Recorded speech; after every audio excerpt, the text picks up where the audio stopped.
Hello po, good morning po sa ating lahat. Welcome back na po sa ating YouTube channel. For today's video, isa naman pong tanong po natin pong subscriber ang natin pong sasagutin. Ito'y galing po kay Nida Tampol. Shoutout po siya dyan, kaibigan. Ang kanya pong tanong ay, mayroon daw po siyang inahing baboy na nanganak noong July pa lang. Pero ngayon, katapusan na po ng October, ay hindi pa rin po nalalandi. So kayo po ay mahilig po sa paglaga ng mga baboy o kahit anong hayop pagkabuhayang pag-agrikultura, mag-subscribe lang kayo sa aking YouTube channel. Ryan Patinio, Agri Farming, Family and Kitchen Adventures. So ngayong umaga po mga kaibigan, atin pong pag-uusapan yung tungkol po sa mga inahing baboy na pagkatapos mga anak, matagal pong maglandi. Sa tanong po nating subscriber, yung kanyang inahing baboy daw ay nanganak noong July pa lang. So July, August, September, katapusan na po ng October ngayon, pero hindi pa po naglandi yung kanyang mga inahing baboy. Kapag ganyan po yung senaryo ng mga inahing baboy nyo mga kaibigan, na after mga anak, matagal po silang maglandi, yan po, kayo malulugi dyan. Doon po sa papapakain ng feed sa mga inahing baboy nyo sa mga panahon po sila na bakante o sa mga panahon po na nung sila po hindi nagbubuntis. Kasi po, normal po sa mga inahing baboy po mga kaibigan, kapag tayo po nagwalay ng mga biik sa kanila, after 3 to 7 days, maximum of 10 days, ay maghihit na po yung mga inahing baboy sa mga panahon na iyan. Huwag muna natin paabutin pa ng 2 linggo, 1 buwan, 2 buwan, 3 buwan, kung wala po tayong gagawin na paraan. Kasi po, yun po tayo malulugi sa papakain ng feed sa kanila.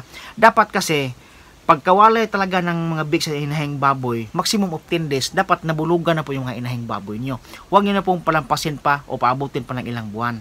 Ang dapat nyo pong gawin sa mga inahing baboy nyo po, para mas madali po silang maglandi pagkatapos magwalay, ang ipapakain nyo po sa kanila ay ganoon pa rin. Lactating feeds, 2 kilos per day up to 10 days.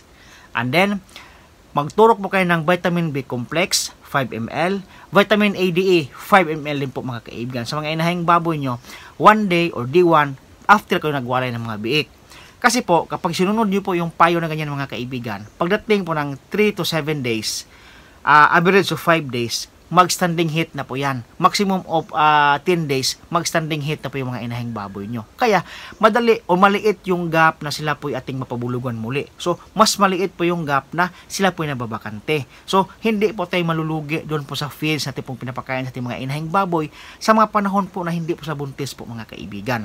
Huwag po kayo mag-alala kung lactating feeds ang pinapakain nyo sa mga inahing baboy nyo kahit nakawalay na yung mga biik. Kasi po, yung lactating feeds po mga kaibigan ay hindi po yung magkapag-cause ng maraming gatas. Kasi kapag wala na pong biik na dumidede po doon sa kanilang dede, yung gatas na po sa ating mga inahing baboy ay maa-absorb po yan sa kanilang katawan.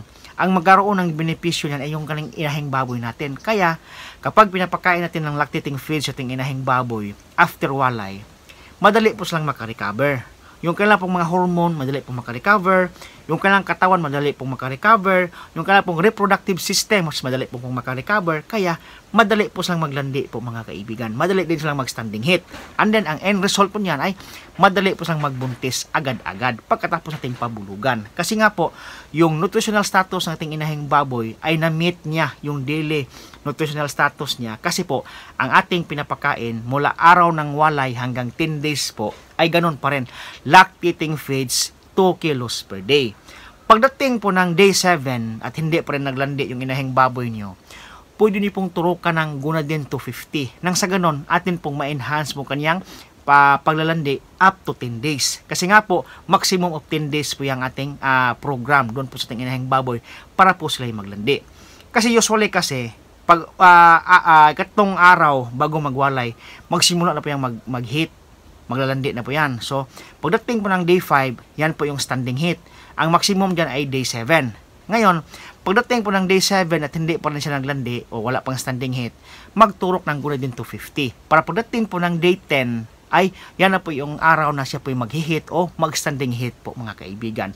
Nang sa ganon, hindi po tayo aabot ng ilang linggo, ilang buwan na hindi po buntis yung ating mga inahing baboy o hindi po naglalandi po yung ating mga inahing baboy. Dapat mayroon po tayong gawin na pamamaraan nang sa ganon atin pong maikli yung kailang tinatawag na dry period po mga kaibigan.